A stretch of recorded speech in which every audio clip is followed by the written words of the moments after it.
Hi friends, welcome to our channel. நம்ம இன்றைக்கி பித்தளை செம்பு பாத்திரத்தெல்லாம் க்ளீன் பண்ணுறதுக்கு லெமன் வச்சு ஒரு லிக்விட் மாதிரி செய்ய போகிறோம். வாங்க எப்படி செய்கிறதுன்னு பார்க்கலாம். நான் லெமன் ஆல்ரெடி யூஸ் பண்ண தோலை எடுத்து வச்சுருக்கேன். ஓரளவுக்கு ரொம்ப ட்ரையான லெமன் தான். நீங்கள் இதுக்கு ஒரு பழைய லெமனாக வாங்கிக்கலாம். இந்த அழுகுன லெமனு கொஞ்சம் பழசு அந்த மாதிரி நீங்கள் போய் ஒரு 10-20 லெமன் அந்த மாதிரி பல்காக நீங்கள் வாங்கிட்டு வந்துட்டு நீங்கள் புளிய தேவையில்லை, நீங்கள் அப்படியே லிக்விடாகவே நீங்கள் எடுத்துக்கலாம். நான் இதில் தோலும் சேர்த்துருக்கேன், கொஞ்சம் லிக்விடோடு இருக்கிறதையும் நான் சேர்த்துருக்கேன். ரொம்ப காஞ்சதாக இருக்கிறதுனால எனக்கு கட் பண்ணுறது கஷ்டமாக இருக்குது. நீங்கள் காஞ்ச லெமனும் போட்டுக்கலாம், நீங்கள் ஃப்ரெஷ்ஷாகவும் எடுத்துகிட்டு வந்தும் நீங்கள் போட்டுக்கலாம். அது உங்களோட விஷ் தான். நான் இப்போ காஞ்சது தான் யூஸ் பண்ணுறேன்.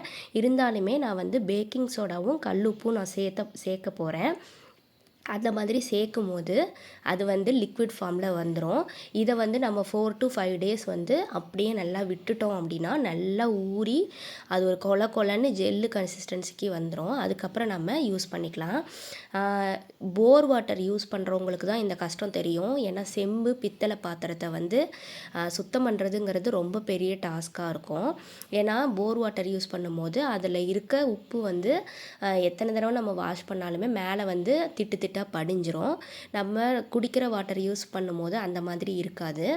அந்த வாட்டர் இப்போ நம்ம நேட்டிவ் சைட்லலாம் ஒரிஜினலாக குடிக்கிற வாட்டரையே நம்ம க்ளீன் பண்ணுறதுக்கு வச்சுப்போம்.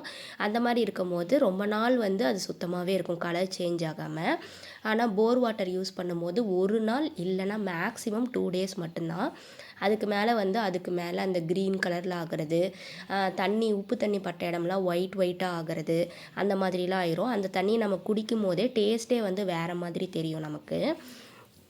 அதனால் நம்ம அடிக்கடி க்ளீன் பண்ணுறது ரொம்ப கஷ்டமாக இருக்கும். அதுக்கு நிறைய பவுடர்ஸ் எல்லாம் விற்கிது, கெமிக்கல் பவுடர்லாம். அந்த மாதிரி எதுவும் நம்ம யூஸ் பண்ணாமல் நம்மளே ஹோம்மேடாக நேச்சுரலாக செஞ்சு பண்ணிக்கலாம். அதை தான் உங்ககிட்ட நான் ஷேர் பண்ணுறேன். நான் இந்த மெத்தட் தான் ஃபாலோ பண்ணுவேன். கட் பண்ணிவிட்டு அந்த ஜூஸையும் நான் இதுலேயே ஊற்றிக்கிறேன். நீங்கள் பிழியாத லெமனாக இருந்துச்சுன்னா உங்களுக்கு நிறைய இப்போவே நீங்கள் கட் பண்ணும்போது ஜூஸாக உங்களுக்கு கிடைக்கும். நான் லெமன் எல்லாம் கட் பண்ணி ஒரு பழைய கண்ணாடி பாட்டில் இருந்தது, அதில் நான் போட்டிருக்கேன். இப்போ ஒரு 1/2 ஸ்பூன் அளவுக்கு நான் கம்மியாக லெமன் எடுத்துருக்கிறதுனால நான் 1/2 ஸ்பூன் பேக்கிங் சோடாவும் 1/2 ஸ்பூன் கல்லுப்பும் நான் சேர்த்துக்கிறேன். நீங்கள் எவ்வளோ இப்போது ஒரு 10 லெமன் எடுக்கிறீங்க அப்படின்னா நீங்கள் நல்லா பெரிய ஸ்பூனில் 1 ஸ்பூன் அளவுக்கு ரெண்டுமே நீங்கள் எடுத்துக்கலாம். இதை போட்டு நம்ம நல்லா மிக்ஸ் பண்ணி விட்டுட்டு நல்லா நீங்கள் அந்த பாட்டிலை குலுக்கி விட்டுக்கோங்க. நான் இப்போ நான் ட்ரையாக தான் போட்டிருக்கேன். நான் குலுக்கினதுக்கு அப்புறமே பார்த்தீங்கன்னா கொஞ்சம் லிக்விட் ஃபார்ம் ஆகும். நீங்கள் ஒரு 4 டேஸ்லேருந்து 5 டேஸ் அப்படியே விட்டுட்டீங்க அப்படின்னா அந்த லெமன் ஃபுல்லாகவே நல்ல கொலன்னு ஆயிரும். நீங்கள் எப்போ வாஷ் பண்ணுமோ பூஜை சாமானமாகட்டும் இல்லை செம்பு பாத்திரம் பித்தளை பாத்திரம் எதுவாக இருந்தாலும் சரி, நீங்கள் அந்த பீஸ்லேருந்து ஒரு பீஸ் இல்லை 2 பீஸ் மட்டும் எடுத்து நீங்கள் வாஷ் பண்ணுறதுக்கு யூஸ் பண்ணிக்கலாம். இதை நீங்கள் 1 மந்த்து 2 மந்த் வரைக்குமே நீங்கள் அப்படியே ஸ்டோர் பண்ணி வச்சுருந்து உங்களுக்கு எப்போ வேணுமோ அப்போ 1 பீஸோ 2 பீஸோ எடுத்து நீங்கள் யூஸ் பண்ணிக்கலாம்.